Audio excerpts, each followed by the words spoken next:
Welcome to Unshakable with Human Design, the show dedicated to helping entrepreneurs use human design to shift from hustle to flow without sacrificing results. Come here to become an unshakable human and build an unshakable business according to your human design. I'm your host, Nicole.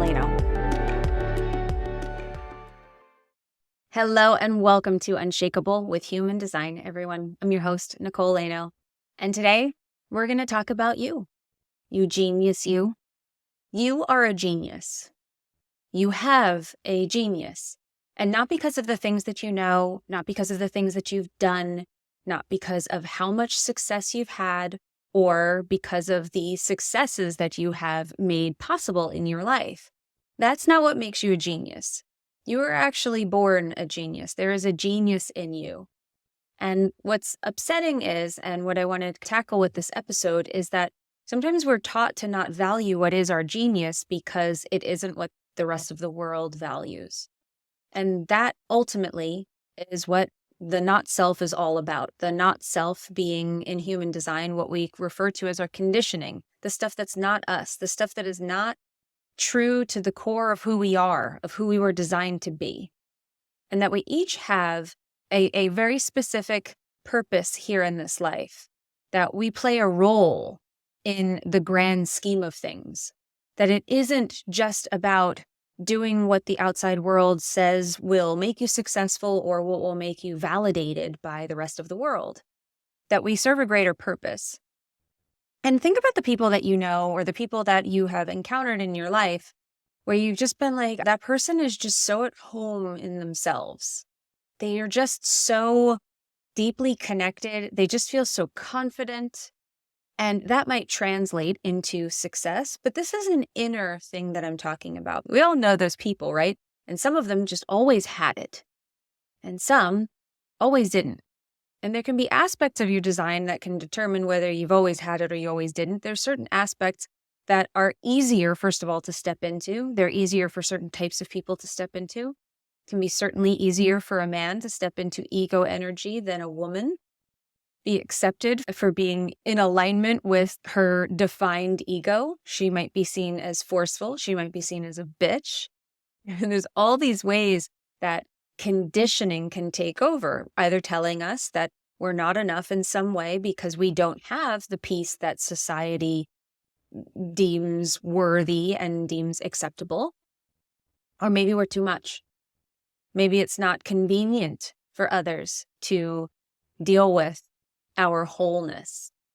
But what we are talking about is wholeness. We are talking about being comfortable, being whole, and being led by what feels right to us, that is right for us, and trusting that beyond everything else that we have been taught.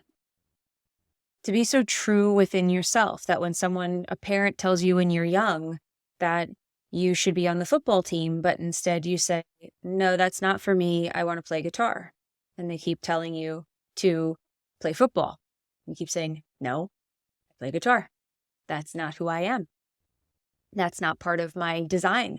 That's not part of what I am interested in. That's not for me, is really what it comes down to.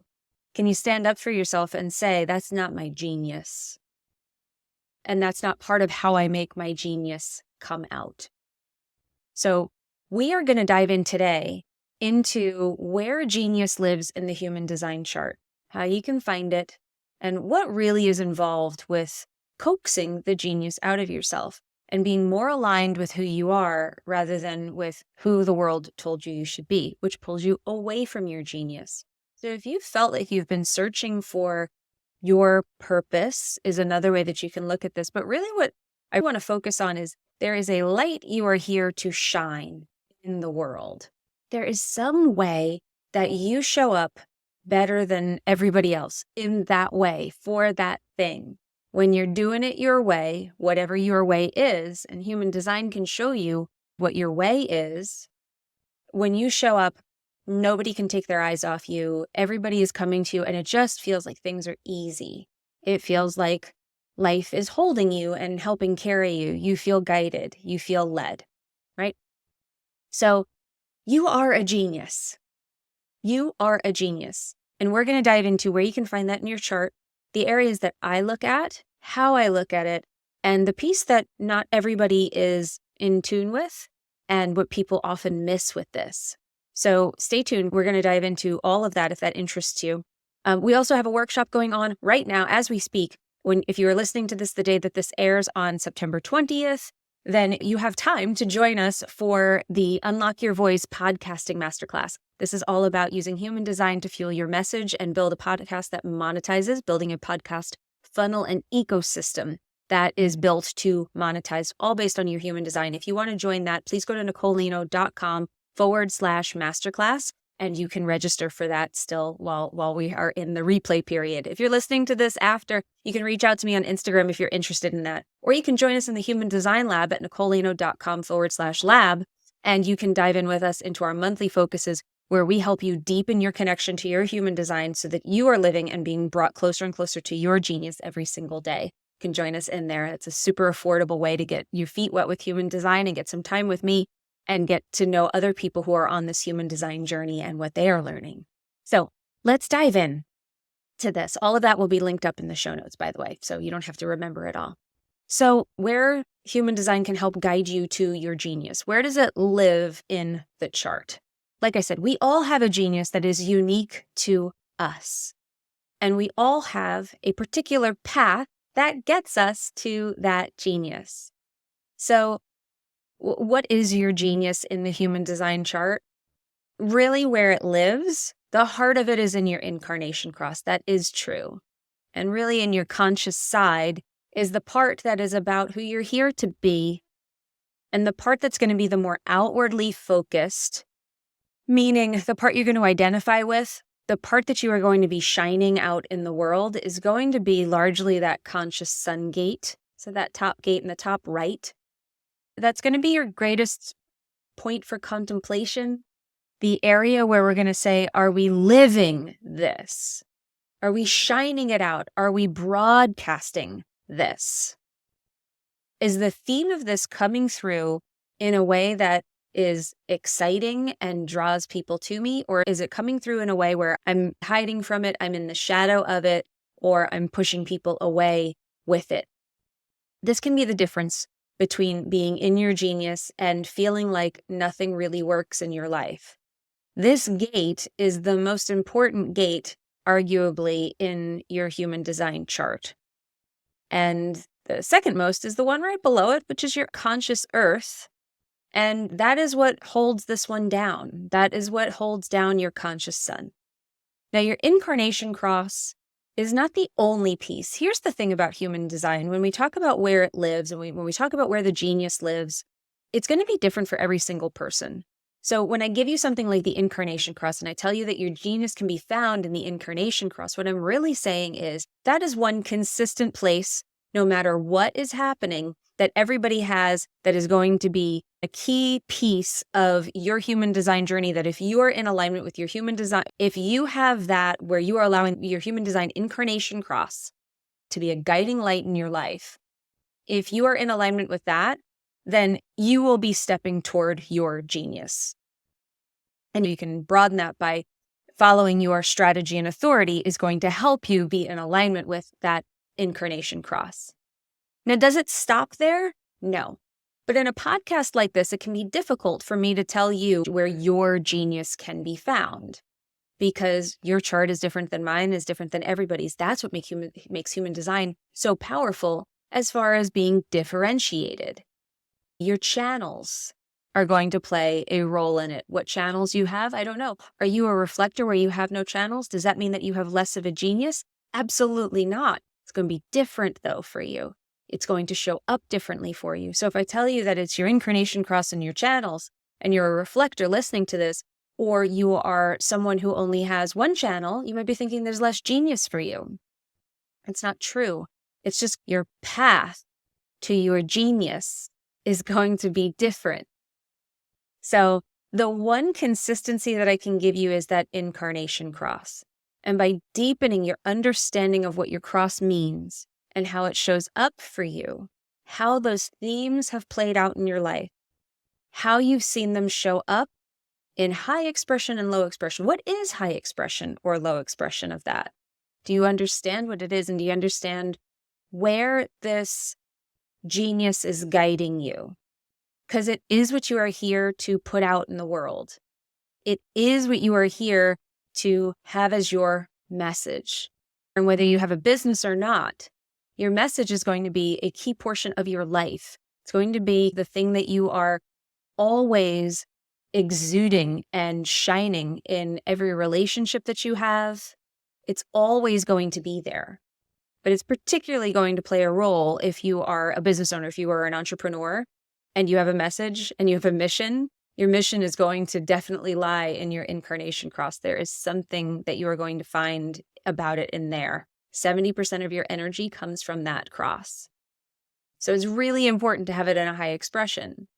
But then there's the other aspects of it. Again, it's a holistic chart that we're looking at. It's a flow of energy. It's not any one thing is the most important and everything else falls away. It's all about it working together. So when I coach, I always say that I use human design as a map to show me your purpose, to show me where you're going, to show me what your message might be, to show me where your shadows might be, to show me what the best version of you can look like. What is that highest self of you? What does that really look like? The chart does show us that in a full expression of yourself, you would be X, Y, and Z based on what I see in a chart. That's what I do in a reading. This is how it would work if it were all working perfectly. And it has the potential to do that if you follow the mechanics and you become aware of certain things and you start to live by your design. So when I say that I use human design as a map, some people ask me, what do I mean by that and how does that work? So your incarnation cross, they'll have a name, right? So if you're looking at your chart and you see incarnation cross, it says something. It'll say LAX or RAX. And in some rare cases, it'll say JUX. And then it'll say a word, typically. Most of them are said that way. So you might be the RAX, which is the right angle cross, which means that yours is a personal destiny. So that tells me something about the flavor of it, right?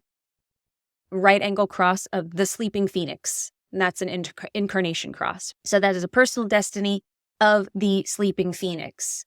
Now, lots of people, literally lots of people, it's a very popular incarnation cross. And even in my own world, I know tons of people who have the cross of the sleeping phoenix. Now, the cross of the sleeping phoenix, does that mean that everybody who has that is the same, has the same purpose, has the same genius? No. That would be boring, and that wouldn't be very differentiated. It would be very homogenized then if everybody was the same. But it's not that way. That's where the other aspects of your chart start to add flavor to this.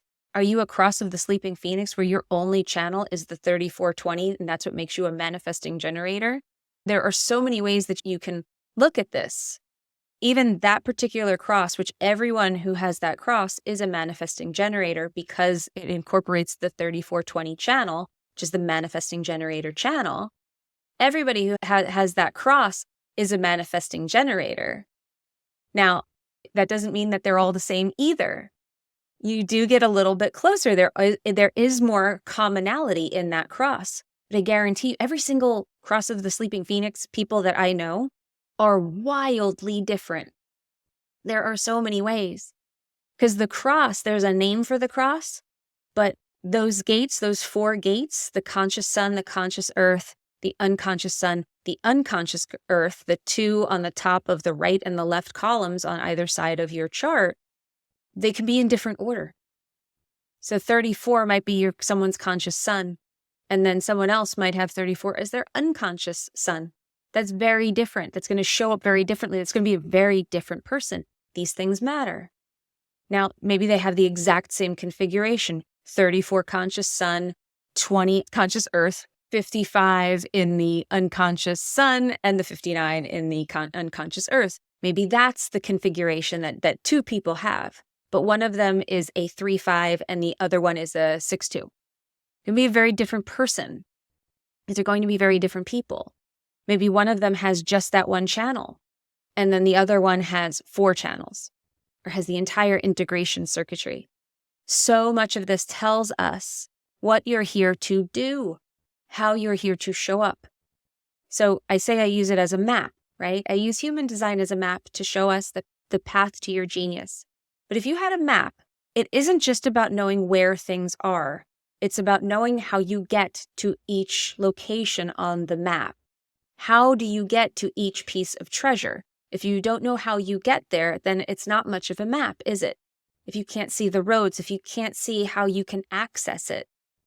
That's what the other aspects of your design tell us. They tell us how we get you to it. So a projector, you'd have to use a different cross because there's no projectors that have the sleeping phoenix cross. But a projector is going to have a very different way of realizing and accessing their genius than a manifester. And certainly than a manifesting generator. It's going to be very different paths to it. Someone with a defined ego is going to have a very different path than somebody with an undefined ego. There's going to be different things that show up. Your type is going to dictate what you are here to do. How do you express yourself? If you're a generator, there's going to be doing involved. You're going to be doing things in service of it. Projectors, there might be more waiting and hanging out with that. Going to be a different way of this being expressed and being experienced in your life.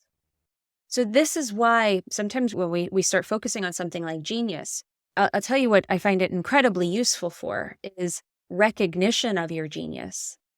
If you have a particular cross, I'm the cross of dominion. I need to know that there are certain aspects of my design that I have to embrace.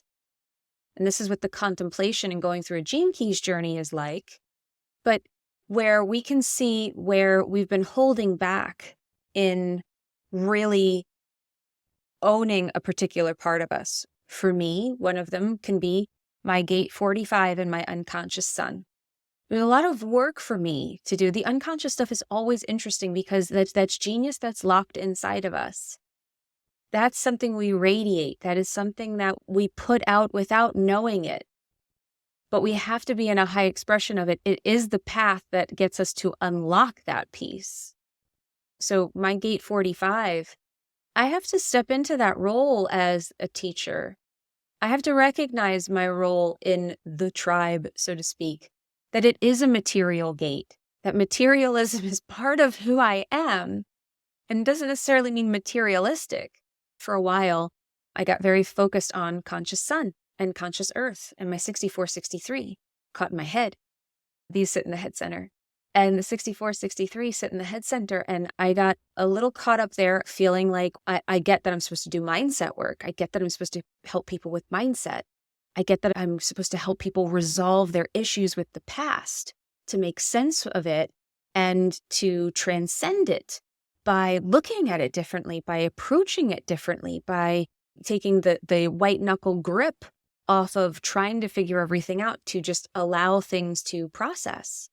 I did a lot of shadow clearing. I did a lot of helping people rewrite their stories, their money blocks. All of that stuff came from that 64 gate, my conscious sun. I was ignoring the unconscious side. And so I was like, oh, I got to let go of the business stuff and I'm going to go over to the mindset stuff. How do I be just a mindset teacher? How do I just do this? And this is one of the pitfalls that I hit. And I had to recognize that part of my genius, actually a stronger part of my genius, a stronger pull in my chart because of the other activations in the chart. A stronger pull is actually to the material side, to the business side, to the sales side, the marketing side, and educating people on how to thrive monetarily, materially, in the material world. So it helped me to not disown a part of my genius and to feel really comfortable diving into it and to explore what that meant to me. So understanding where it lived and understanding what I needed to do to walk the path, meaning I had to be aligned as a manifesting generator. I have to be aligned as an emotional authority, to be aligned with the other aspects of my design and all the other pieces that make me me. And I also have to see what's there, be aware of what's there, to recognize how a conscious thought that I have about if I'm doing mindset work, I've got to let go of the business stuff because that feels better in the moment. Not to disown something because I have an idea about it. That not to discount an area of what actually is part of my genius, which I always felt connected to. I was just a little scared of it. So it was in a low expression. I was not in a high expression with my unconscious side. So bringing these things into our awareness, this is how we start to step into our genius. And this is how we start to use the pieces in our chart. But we use the pieces in our chart by using our whole chart, by looking at ourselves as the holistic genius being that we are. So I hope that you found this helpful. I hope that you see how your genius can start to bloom through walking the path of your design, through understanding that there's a path to your genius as well as the genius itself, which sometimes can get confusing. People think, if I just know what this means, then it will all make sense. No, you learn what it means and then you walk it. And you learn what it means and then you walk it. You deepen your understanding of what it means and you walk it some more. And you keep living by your design. You keep walking the path and it keeps deepening. It keeps opening up and shedding more and more light on what it is. And you become more and more of the light of what it is. And that can become your message and that can become your genius. And that is how you start to stand out in a crowded space. So I hope you found this helpful. If you want to join us in the podcasting masterclass where I dive into the messaging behind how you can build a message for your podcast according to your human design, we actually covered that in day 2. But you still have time to join us for the replays. You can go to nicolelaino.com/masterclass to join that and register. You can also join us in the Human Design Lab if you just want to jump into something to start getting used to your design and start living by your design and experimenting with it. You can join us at nicolelaino.com/lab and you can join us over there. Thank you so much for being here, everybody. Remember, in order to have an unshakable business, you must first become an unshakable human. So thank you for letting us help you on your journey of becoming unshakable with human design. We'll see you next time. If you love this episode and you're a fan of the show, please show us the love on iTunes, Spotify, or wherever you're listening to the show and leave us a review. And if you'd like to connect with other entrepreneurs on their human design journey, join our free Facebook community, Human Design for Entrepreneurs. Go to nicolelaino.me/podcast links to join the group, book a human design reading with me, or access our free human design resources. We'll see you there.